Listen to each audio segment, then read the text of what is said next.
Hi guys, this is Irene Ryan with Coldwell Banker Premier Real Estate, and this is your end of September 2020 real estate market update.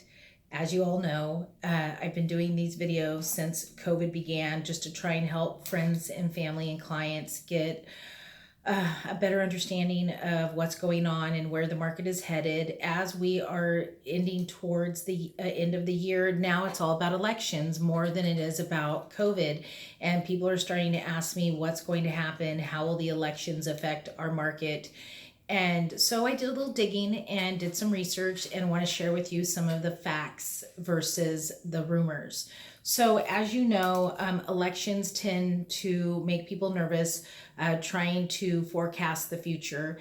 And what I can tell you is that whether we like it or not, the election is coming, and it will typically and historically has slowed down the real estate market as high as 15% from the month of November of the election to October. So, with that said, though, it also usually leads into the following months and year being one of the biggest years for real estate.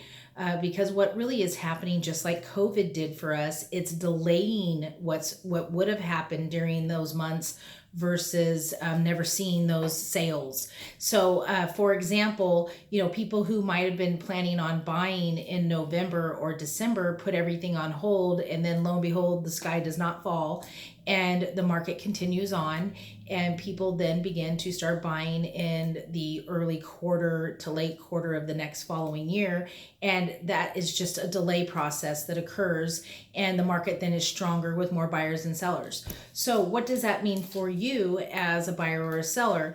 It means that elections will put things on hold for a month or two, but it usually does not kill the market, and it's more important for all of us to really pay attention to the economy and the interest rates. And in my humble opinion, which is worth only the 2 cents of my opinion, is that I feel our economy is struggling in many areas, and it's also booming in real estate, anything real estate related or related to the interest rates.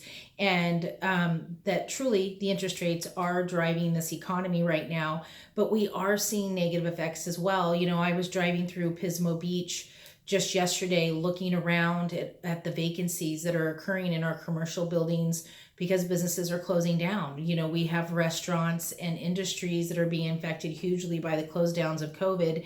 And no matter how much stimulus package you put out into our economy to get the money flowing, there will be businesses that will fail, and that will affect us. Those will be lost jobs. We're seeing the loss of many jobs right now, but we're also seeing a creation of new jobs and new industry in this COVID world because people are being forced to do things remotely, and it's creating other industries. So while we see some industries dying out, we're seeing new ones flourishing and taking over. And so I would say that, in my opinion, it's more of a shift of our economy versus a dying of our economy.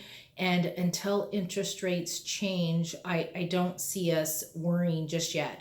So that's what, as I've been saying for months now, is that we really need to be paying attention to is those interest rates. And that is what's making buyers being able to buy today. And with that said, I think that if I was in the market as a buyer, there are a couple things I would consider.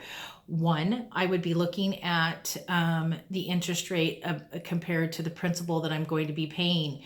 If you are an all cash buyer, these interest rates really aren't affecting you. That shouldn't be driving you as a buyer. So if you have all cash and you're in this market, if I was you, I'd be considering waiting. What's the rush? Unless there is something that time-wise you need to make that purchase, whether it be a 1031 exchange to avoid some tax penalties, or it's for your business and there's things that you need to do for growth and etc., then yes, of course, you do what your business needs or your personal life requires.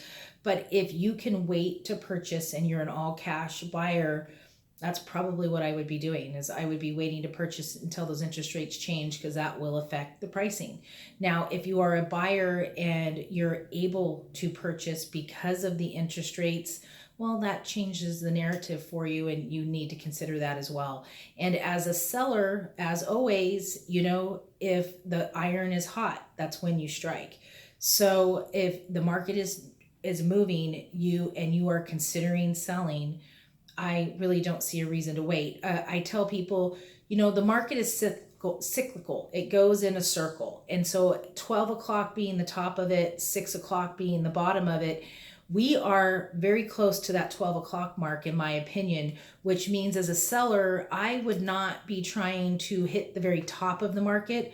I would want to just be somewhere in that range before it starts going this way back towards the 6 o'clock, which would be the bottom of the market. So if you are a seller, I would be definitely being prepared to put my house on the market, do the things you need to do, don't wait, and be prepared for a slowdown in November due to elections, and don't let that freak you out. I think that by January things will be hopping again, as long as interest rates are not changing in any dramatic way or any other economic factor that could affect us. So keep that in mind. And if you have any questions, as always, please reach out. That's what I'm here for. I love to help you guys. It's part of the reason why I love what I do. So have a great October, and looking forward to hearing from any of you that have any real estate needs. And if you have friends or family that have questions and are not sure what to do, that's what I'm here for. Just have them reach out, whether they are buying or selling now. I am a resource for all of you, and I'd love to help you out in any way I can. Have a great October, and see you soon.